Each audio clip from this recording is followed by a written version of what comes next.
Bonjour, bienvenue à l'École de commerce de Lyon. Alors nous recevons aujourd'hui une personnalité tout à fait extraordinaire. Je vais vous présenter Zahir Kedadouche. Il appartient à la haute administration française. Je tairai les fonctions actuelles puisqu'il est en poste et que pour pas éviter tout conflit d'intérêt. Néanmoins, sachez que cette personne issue de l'immigration a eu un parcours tout à fait extraordinaire d'ambassadeur, les fonctions sont tellement multiples. Il incarne la réussite.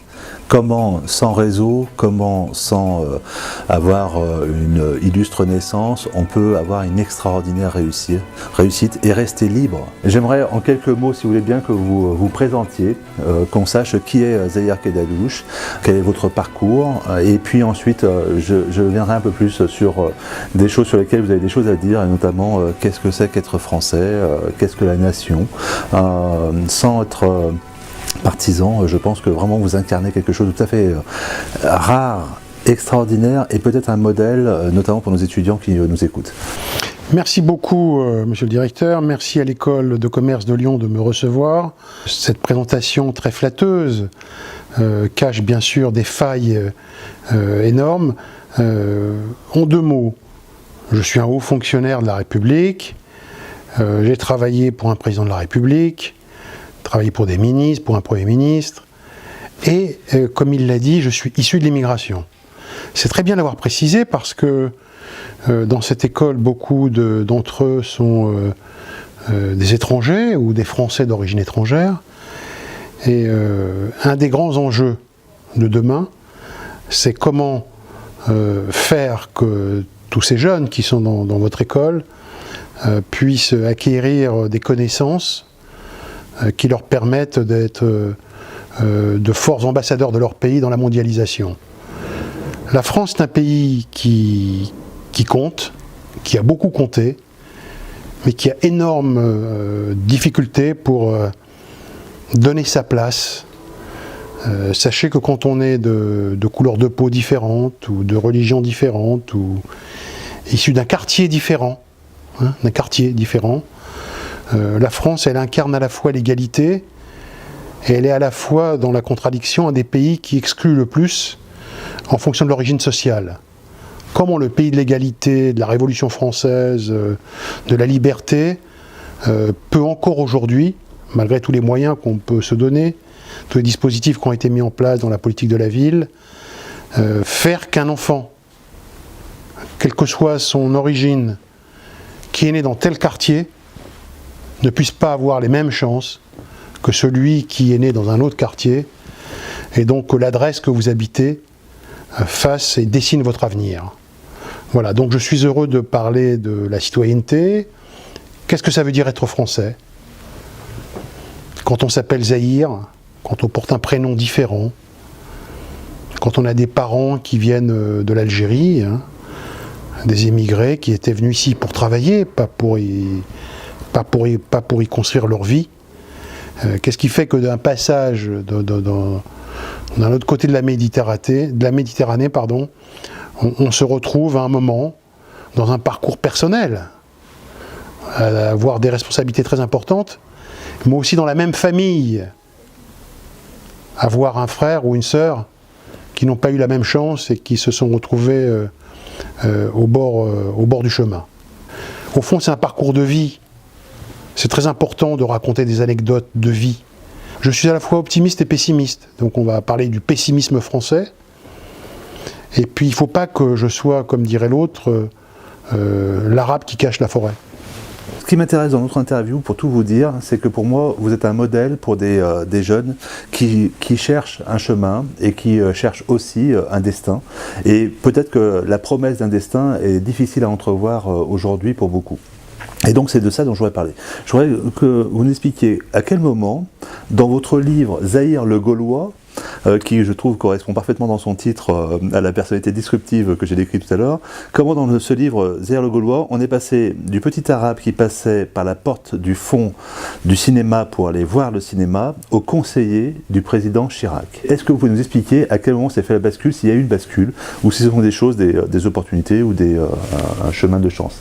Alors je crois savoir, n'étant pas arabophone, mais j'ai cru comprendre tout à l'heure que Zahir ça voulait dire chance, c'est peut-être ça votre destin. Voilà. Mais en tout cas, si on peut en quelques secondes comprendre comment vous êtes devenu d'un jeune une personnalité qui compte, parce que je pense que les jeunes qui nous écoutent, eux, c'est ça qui les intéresse, c'est d'avoir un destin.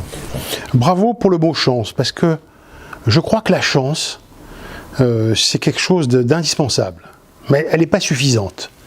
Je vais vous raconter une anecdote sur la chance. Je devais avoir 14 ans, 15 ans, dans Paris, avec mes copains d'Aubervilliers. Hein. On allait faire des bêtises dans Paris, comme on le faisait régulièrement, dès qu'on avait un moment. Je me retrouve dans le métro parisien à faire ce qu'on appelle un peu de la... oui, des comportements délictueux, hein, de la délinquance, d'accord ? C'était pas violent, mais c'était quand même des comportements qui étaient contraires à la loi. C'est pas la peine que je précise, mais ils ont qu'à lire Zahir le Gaulois et ils sauront tout ça. Je dis à mes copains, moi, il est 17h, faut que je rentre parce que j'ai un entraînement de foot. Ils me disent, non, mais reste avec nous, Zahir, reste avec nous. Je dis, non, je dois y aller, je dois aller à l'entraînement. Je les laisse. Et le soir, qu'est-ce que j'apprends ? Ils se sont fait arrêter. Et il y en a un d'entre eux qui est allé en prison. Est-ce que c'est ce déclic et cette chance ? C'est-à-dire que grâce au foot, le fait que j'aille à l'entraînement, ça m'a permis de rentrer chez moi, de ne pas me retrouver avec eux. Et au fond, ils se sont fait arrêter, j'aurais été là avec eux, j'aurais été complice de ce qui s'est passé. Et donc, ça, c'est la chance. Donc le lendemain, quand j'ai su que Messaoud était en prison, je me suis dit, tu vois Zahir, il faut pas... C'est pas ça la vie, quoi. Et le foot ça m'a éclairé. Donc ça, c'est la chance. Elle est indispensable. J'ai eu ce moment-là. J'ai eu aussi des gens qui m'ont tendu la main. Dans la vie, vous avez toujours un moment, une personne qui va vous tendre la main. Ça peut être l'instituteur, ça peut être l'entraîneur, ça peut être votre voisin, ça peut être une fille dont vous êtes amoureux, ça peut être la maman d'une copine, la maman d'un copain, un commerçant. Il y a toujours dans la vie quelqu'un qui à un moment va vous tendre la main. Donc il faut la saisir. Quand on vous tend la main, il faut la saisir. Il ne faut pas la mordre. Hein. Donc la chance, je pense, une rencontre, hein. Et puis quand même quelque chose, c'est-à-dire que né dans une famille très pauvre, et encore aujourd'hui, on a un système social redistributif en France. C'est-à-dire que jusqu'à la fin de ma scolarité, j'ai jamais dépensé un centime. J'ai envie de dire même que pour manger à la cantine, qui était le seul repas que j'avais, c'était pratiquement gratuit. Donc je ne payais pas la cantine.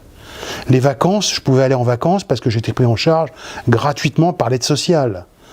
Donc c'est un peu le dispositif français qui a fait que je pense que je m'en suis sorti. Alors je dis ça, mais j'ai dans ma propre famille des parcours qui sont la preuve inversée de ce que j'ai fait, qui sont des échecs impitoyables.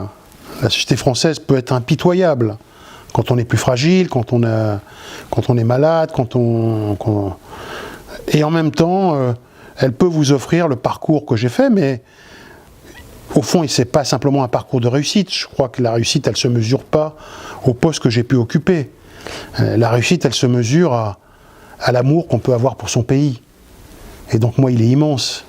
Mon pays, c'est que je m'appelle Zahir, que je sois musulman ou pas, que je sois d'origine algérienne, marocaine. Ma grande réussite, je trouve que la grande réussite, c'est la passion que j'ai pour mon pays. Et alors, la grande chance que j'ai, c'est d'avoir une famille et une maman, qu'on appelle tous la Joconde, hein, qui est une maman algérienne, immigrée, mais qui nous a fait aimer la France et mon pays. Et donc, je sais les difficultés que peuvent rencontrer les étrangers en France. La France est un pays qui a accueilli beaucoup d'étrangers. Mais aujourd'hui, elle est dans un moment où elle doute, où elle s'interroge.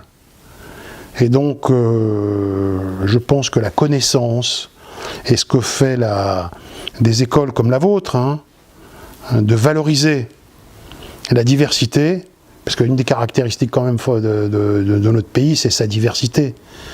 Mais la France est un pays multiculturel, mais qui a du mal à l'accepter.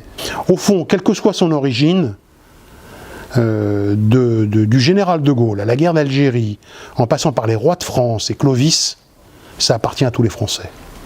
C'est intéressant d'avoir cet autre discours et une version valorisante de la France, parce qu'il est vrai que c'est aussi un peu l'esprit français malheureusement, un peu chafouin.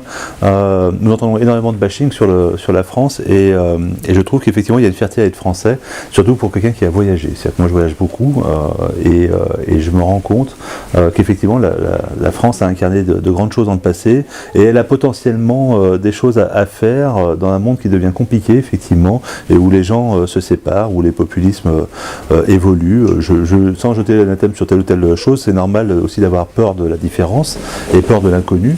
Zahir Kedadouch, c'était l'interview de notre invité ce jour, haut fonctionnaire et également donc président d'association, vous l'avez compris, intégration, et qui incarne, encore une fois, je vous le dis, un destin intégré en France, quelle que soit son origine sociale, mais également quelle que soit sa couleur de peau ou sa religion. Les potentiels sont énormes et ça fait du bien en cette période d'avoir un peu d'exemplarité à ce sujet-là. Merci encore.